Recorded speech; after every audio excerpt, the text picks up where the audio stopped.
നമസ്കാരം. BMC news live കൊച്ചിയിലേക്ക് സ്വാഗതം. വാർത്തകൾ വായിക്കുന്നത് അഞ്ജിത പീറ്റർ.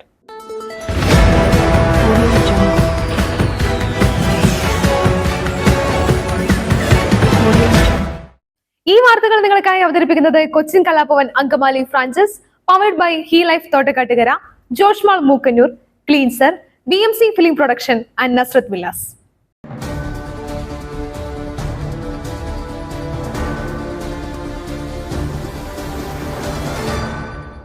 ജപ്തിക്കിടെ വീട്ടമ്മയുടെ ആത്മഹത്യ, പോലീസുകാർക്കെതിരെ കൊലക്കുറ്റത്തിന് കേസെടുക്കണം. MM മണി. ഇടുക്കി നെടുങ്കണ്ടത്ത് ജപ്തി നടപടികൾക്കിടെ വീട്ടമ്മ ആത്മഹത്യ ചെയ്ത സംഭവം പോലീസുകാർക്കെതിരെ കൊലക്കുറ്റത്തിന് കേസെടുക്കണമെന്ന് MM മണി. ബാങ്ക് അധികൃതരുടെ ഭാഗത്തു നിന്നുണ്ടായത് ഗുരുതര വീഴ്ചയാണ്. സംഭവത്തിൽ പോലീസ് ഉദ്യോഗസ്ഥരും കൃത്യവിലോപം കാട്ടിയെന്ന് MM മണി വിമർശിച്ചു. അതേസമയം ജപ്തി നടപടികൾക്കിടയിൽ വീട്ടമ്മ തീ കൊളുത്തി ജീവനൊടുക്കിയ സംഭവത്തിൽ നെടുങ്കണ്ടത്ത് ആക്ഷൻ കൌൺസിൽ രൂപീകരിച്ചു. രാഷ്ട്രീയ പാർട്ടികളുടെയും സാമുദായിക സംഘടനകളുടെയും പ്രതിനിധികൾ, പഞ്ചായത്ത് മെമ്പർമാർ തുടങ്ങിയവർ അംഗങ്ങളാണ്. ആശാരികണ്ടം സ്വദേശി ഷീബ ദിലീപാണ് കഴിഞ്ഞ മാസം ജപ്തിക്കിടെ പെട്രോൾ ഒഴിച്ച് ആത്മഹത്യ ചെയ്തത്. ജപ്തി നടക്കുന്നതിന്റെ പിറ്റേന്ന് ഇതുമായി ബന്ധപ്പെട്ട കോടതി ഉത്തരവ് വരാനിരിക്കെ തിടുക്കപ്പെട്ട് ജപ്തി നടത്തിയ ബാങ്ക് അധികാരികളുടെ നടപടിയെക്കുറിച്ച് അന്വേഷണം നടത്തണമെന്ന് ആക്ഷൻ കൌൺസിൽ പറഞ്ഞു.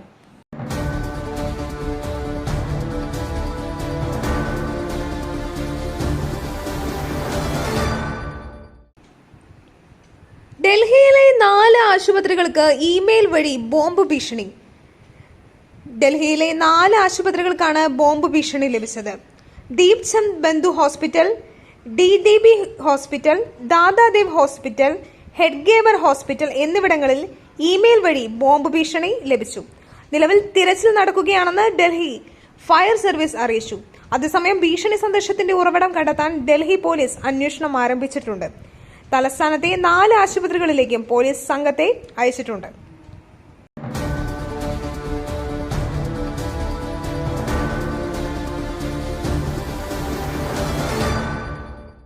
നിവേദ്യത്തിൽ ഇനി അരളിയില്ല. തുളസി, തെച്ചി, റോസ് എന്നീ പുഷ്പങ്ങൾ മാത്രമേ വഴിപാടായി നൽകാവൂ. തീരുമാനവുമായി തിരുവിതാംകൂർ മലബാർ ദേവസ്വം ബോർഡുകൾ. തിരുവിതാംകൂർ മലബാർ ദേവസ്വം ബോർഡുകളുടെ പരിധിയിൽ വരുന്ന ക്ഷേത്രത്തിലെ പ്രസാദങ്ങളിൽ നിന്നും അരളിപ്പൂവ് ഒഴിവാക്കാൻ തീരുമാനമായി. നിർദ്ദേശം അംഗീകരിക്കപ്പെട്ടതോടെ ഇത് നടപ്പിൽ വരും. അരളിയുടെ ഇലയും പൂവും ചവച്ച് വിഷബാധയേറ്റാണ് ആലപ്പുഴ സ്വദേശി മരിച്ചെന്ന സംശയം നിലനിൽക്കുന്ന പശ്ചാത്തലത്തിലാണ് ദേവസ്വം ബോർഡുകളുടെ തീരുമാനം.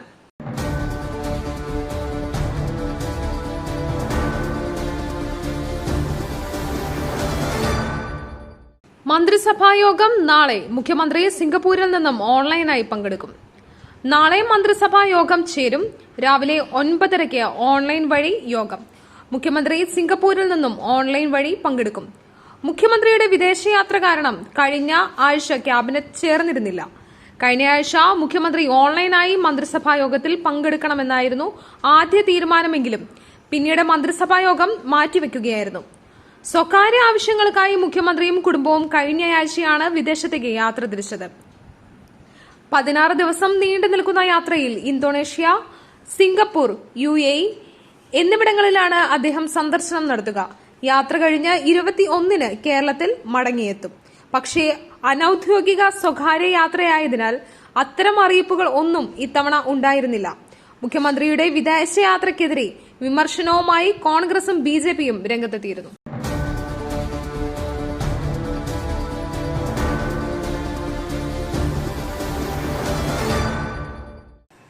വാരണാസിയിൽ 3ാം അംഗത്തിനൊരുങ്ങി നരേന്ദ്രമോദി. നാമനിർദ്ദേശ പത്രിക സമർപ്പിച്ചു. പ്രധാനമന്ത്രി നരേന്ദ്രമോദി വാരണാസി ലോക്സഭാ മണ്ഡലത്തിൽ നാമനിർദ്ദേശ പത്രിക സമർപ്പിച്ചു. ഉത്തർപ്രദേശ് മുഖ്യമന്ത്രി യോഗി ആദിത്യനാഥും അയോധ്യയിലെ പ്രാണപ്രതിഷ്ഠയ്ക്ക് നേതൃത്വം നൽകിയ പൂജാരിയും പ്രധാനമന്ത്രിക്കൊപ്പം ഉണ്ടായിരുന്നു. 3ാം തവണയാണ് മോദി വാരണാസിയിൽ മത്സരിക്കുന്നത്. ഇതിനിടെ വയനാട്ടിലെ ജനങ്ങളും രാഹുലിനെ പാഠം പഠിപ്പിച്ചുവെന്നും റായ്ബറേലിയയിൽ പോലും കോൺഗ്രസ് തോൽക്കുമെന്നും അദ്ദേഹം പറഞ്ഞു. UPയിലെ ജനങ്ങൾ അവസരവാദ സഖ്യത്തെ നേരത്തെയും തോൽപ്പിച്ചിട്ടുണ്ട്. ഗാന്ധി കുടുംബത്തിന് പ്രാധാന്യം നൽകുന്നത് മാധ്യമങ്ങൾ മാത്രമാണെന്നും മോദി പറഞ്ഞു.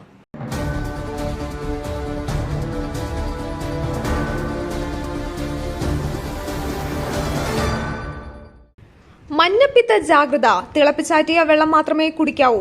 മന്ത്രി വീണ ജോർജ്. മഞ്ഞപ്പിത്തം പ്രധാനമായും മലിനമായ വെള്ളത്തിലൂടെ പകരുന്ന രോഗമായതിനാൽ തിളപ്പിച്ചാറ്റിയ വെള്ളം മാത്രമേ കുടിക്കാൻ പാടുള്ളൂവെന്ന് ആരോഗ്യവകുപ്പ് മന്ത്രി വീണ ജോർജ്. വിനോദയാത്രയ്ക്ക് പോയി വരുന്നവരിൽ വെള്ളത്തിലൂടെയും ഭക്ഷണത്തിലൂടെയും മഞ്ഞപ്പിത്തം പോലെയുള്ള ജലജന്യ രോഗങ്ങൾ ഉണ്ടാകാൻ സാധ്യതയുള്ളതിനാൽ കുടിക്കാൻ ഉപയോഗിക്കുന്ന വെള്ളം വളരെയേറെ ശ്രദ്ധിക്കണം. മലിനമായ ജലസ്രോതസ്സുകളിലൂടെയും മലിനമായ വെള്ളം ഉപയോഗിച്ച് നിർമ്മിക്കുന്ന ഭക്ഷണം, ഐസ്, ശീതളപാനീയങ്ങൾ എന്നിവയിലൂടെയും മലിനജലം ഉപയോഗിച്ച് പാത്രം കഴുകുക, കൈ കഴുകുക തുടങ്ങിയവയിലൂടെയും സെപ്റ്റിക് ടാങ്കുകളിലെ ചോർച്ച മുഖേന കിണറുകളിലെ വെള്ളം മലിനമാകുന്നതിലൂടെയും ഹെപ്പറ്റൈറ്റിസ് എ ഉണ്ടാകാൻ സാധ്യതയുണ്ട്.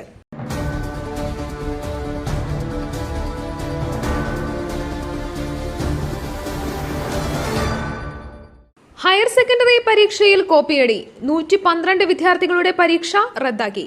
സേ പരീക്ഷയിൽ ഇവർക്ക് അവസരം നൽകും. ഇക്കഴിഞ്ഞ മാർച്ചിൽ നടന്ന 2ാം വർഷ ഹയർ സെക്കൻഡറി പരീക്ഷയിലാണ് ക്രമക്കേട് കണ്ടെത്തിയത്. പരീക്ഷകൾ നിയന്ത്രിക്കുന്നതിനായി എല്ലാ സ്കൂളുകളിലും പരീക്ഷാ സ്ക്വാഡിനെ ചുമതലപ്പെടുത്തിയിരുന്നു. ഈ സ്ക്വാഡ് നടത്തിയ പരിശോധനയിലാണ് സംസ്ഥാനത്തെ വിവിധ സ്കൂളുകളിലെ 112 വിദ്യാർത്ഥികൾ കോപ്പി അടിച്ചതായി കണ്ടെത്തിയത്. തുടർന്ന് ഈ വിദ്യാർത്ഥികൾക്കായി ഹയർ സെക്കൻഡറി ഡയറക്ടറേറ്റിൽ പ്രത്യേക ഹിയറിംഗ് നടത്തി. കോപ്പിയടി സ്ഥിരീകരിച്ചതോടെ പരീക്ഷകൾ റദ്ദാക്കുകയായിരുന്നു. കടുത്ത അച്ചടക്ക നടപടികൾ വേണ്ടെന്നും കുട്ടികളുടെ പ്രായവും ഭാവിയും പരിഗണിച്ച് ഒരു അവസരം കൂടി നൽകാമെന്നും തീരുമാനിച്ചു.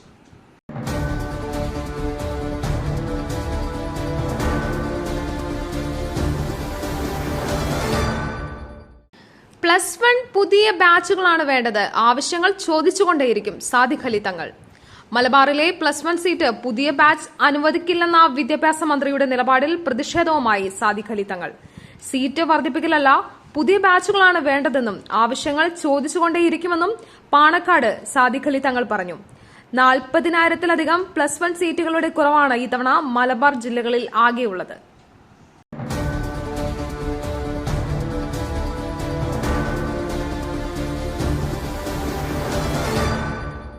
കോൺഗ്രസിന്റെ അവിശ്വാസത്തെ പിന്തുണച്ച് CPIM അംഗങ്ങൾ. രാമങ്കരി പഞ്ചായത്തിൽ പാർട്ടിക്ക് ഭരണം നഷ്ടമായി. 1/4 നൂറ്റാണ്ടായി CPIM ഭരിച്ചുവന്ന രാമങ്കരി പഞ്ചായത്ത് ഭരണം വിമത വിഭാഗത്തെ തകർക്കാനായി അട്ടിമറിച്ച് CPIM നേതൃത്വം. പാർട്ടിയിലെ രൂക്ഷമായ വിഭാഗീയത തുടർന്ന് CPIM-വുമായി അകന്ന പഞ്ചായത്ത് പ്രസിഡന്റ് രാജേന്ദ്രകുമാറിനെതിരെ കോൺഗ്രസിന്റെ പിന്തുണയോടെ 4 CPIM അംഗങ്ങൾ കൊണ്ടുവന്ന പ്രമേയം പാസായി. വിഭാഗീയത തുടർന്ന് 300-ലേറെ പേർ CPIM വിട്ട് CPI-യിൽ ചേർന്നതിന് നേതൃത്വം കൊടുത്തത് ഇപ്പോൾ പുറത്താക്കിയ R രാജേന്ദ്രകുമാർ ആയിരുന്നു. 13-അംഗ പഞ്ചായത്തിൽ CPIM-ന് 9-ഉം UDF-ന് 4-ഉം അംഗങ്ങളാണുള്ളത്. ഇതിൽ 8 പേരാണ് അവിശ്വാസത്തെ അനുകൂലിച്ചത്. കുട്ടനാട്ടിലെ CPIM-നുള്ള വിഭാഗീയ പ്രശ്നമാണ് ഭരണം നഷ്ടമാകുന്നതിലേക്ക് എത്തിച്ചത്.